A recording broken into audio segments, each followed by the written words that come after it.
to me that back in the day, we used to lean pretty hard on our seasoned AP folks, right? The folks who've been with us forever, Yep, and they just exactly. intuitively knew when something wasn't quite right because they knew our suppliers. They knew when they built us. They knew how much they built us.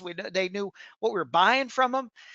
You get We've an had some, email, it's the same joke you've heard 50 times, but, that's the but we knew that familiarity. that's so and so. That's But exactly.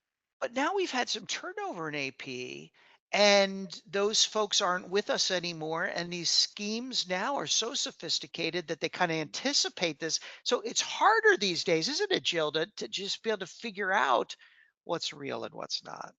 It absolutely is, and I'm scared about so many things, including the business email compromise. But what also terrifies me is getting fake invoices into my system.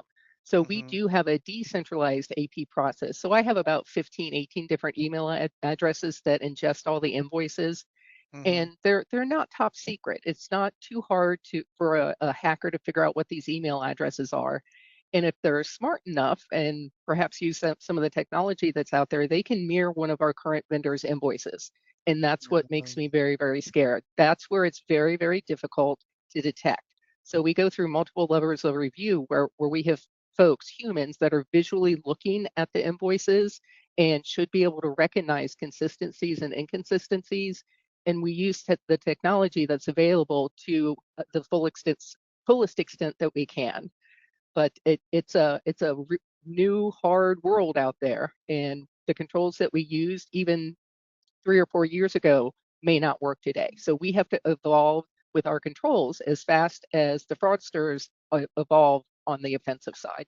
I love this. I love this conversation, Carolyn. What types of changes have you made to your processes or controls, as Jill was saying, to help be able to detect some of these scams and schemes? So with the system we use DataServe as our invoice processing system, and it has so much transparency for us. We see who is emailing in the invoice, so we can see, every invoice that's come in for that vendor, and if all of a sudden it starts coming from a Gmail when it's been coming from an actual company email, that would be a red flag to us.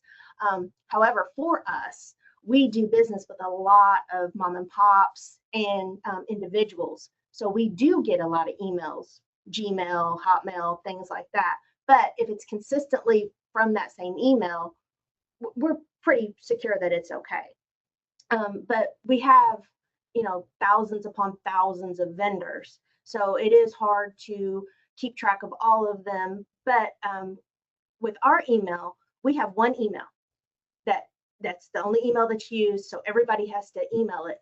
And we want to think it's kind of secret, but the only people who have it are people out in the field who give that email address to a vendor.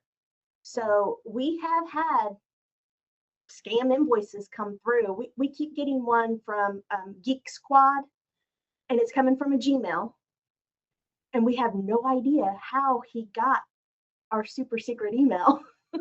But yeah, and he keeps trying. He keeps sending it. I guess he thinks eventually somebody's going to give in and try to pay him.